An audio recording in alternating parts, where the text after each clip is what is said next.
So when I saw the theme for tonight's show, I knew I would have a slew of stories to pick from. I have spent plenty of time, more than my fair share, in customer service jobs. My first job was at Kmart running the camera and jewelry counter. I've worked at bookstores, I've worked at toy stores, I've worked at comic book stores, and there are stories from all of those. But as I was looking at my options, I kept coming back to a couple of them that happened on the other side of the interaction, and I wasn't sure why they were speaking to me until I realized that they were two sides of the same coin. They spoke about something very important, about beauty being only skin deep, and about not judging a book by its cover. So about 15 years ago, I was working in an office building that had a shopping mall as part of the structure, and I had a Safeway in it, and in the Safeway was one of those little Starbucks outposts that they have. And I didn't use that very often because we had a full-fledged Starbucks just across the parking lot. But if it was a cold day and I just wanted a regular cup of joe, I'd go down there. So it was one of these cold January days. I went in, and I walk in, and I'm walking up to the Starbucks outpost, and I see this woman. She's a head turner, 5'10", long blonde hair, stunning features, dressed to the nines. She looked like she had just come off of a runway in Milan or Paris. And she took my breath away for that brief moment. But real life goes on. I went and got my coffee, and as I'm putting my cream and sugar in, she gets up from the little table where she's been sitting, goes to the barista and beckons him over. "I don't think you heard me. I want room temperature soy milk. This is steamed. It's gonna take an hour for it to get cool enough for me to drink." And she plopped her cup down and made him make another one.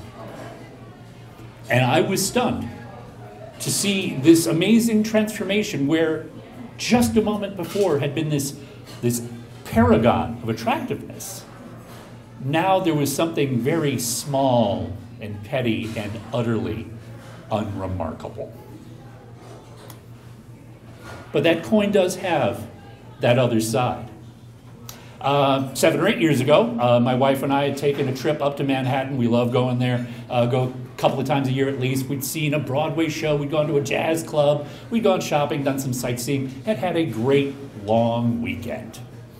But the day of departure was not starting out great. To begin with, I had slept horribly. I had tossed and turned half the night. I was facing a tough work week ahead, and I was worried about it. So when I eventually fell asleep at 3 or 4, it was a fitful sleep, and I slept through my alarm, which meant that we had to pack up real fast. And in fact, I had thought it was a noon checkout, but it was an 11 o'clock checkout. So we had to real quick pack up all our stuff and get out of there, which meant we weren't able to stop and get something to eat before we left the city.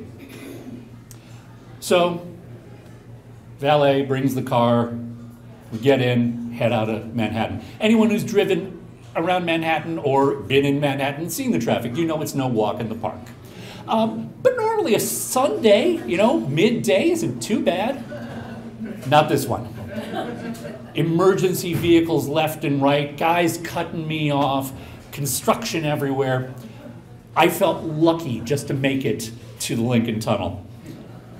And once I'd finally gotten through and gotten us onto the New Jersey Turnpike, I was a ball of stress. And I was hungry, and I could feel a headache coming on. And my wife must have seen my distress, and she said, "Hey, how about we just go stop at the first rest area that we find?" Normally I try to press through, it's that guy thing, and we can make it as far as possible. She said, "Let's stop." And so I said, "Fine, whatever, great." We pull in, she goes to the bathroom, I go to Burger King to set our order. And I go up and there's a woman there at the counter, utterly unremarkable because I'm entirely invested in myself right now. I'm not looking at other people. I'm not doing that great connection thing that Carol does. I'm very much in my own head. So I put my order in and she punches it in for me and I'm going to pay and she looks at me. Are you okay? Pardon me? Honey, are you okay?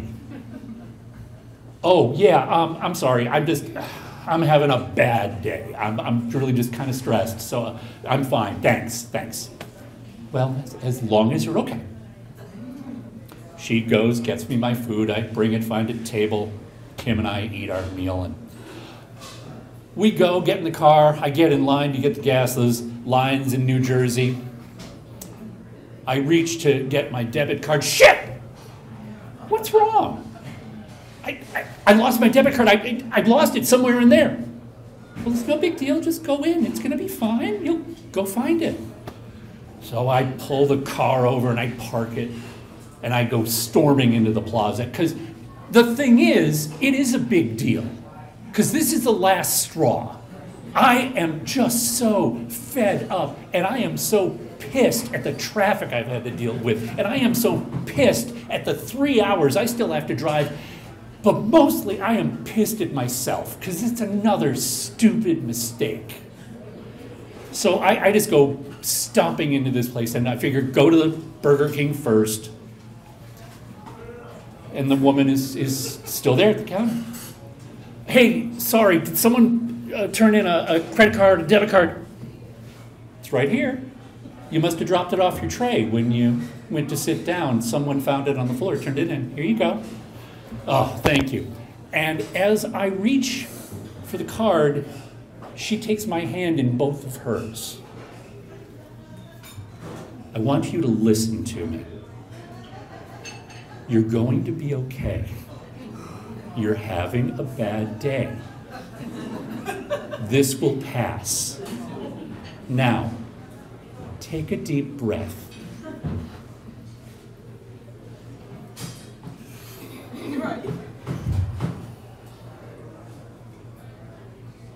Feel better? Yeah, I do. Thanks. Thank you. Thank you. I really needed that. Don't be so hard on yourself. Take care of yourself. She let my hand go, and I walked out to the car. And walking away, the cloud just dissipated behind me. And the drive home was smooth. And most of it I spent contemplating the tremendous gift I'd been given by this thoughtful and kind and beautiful human being.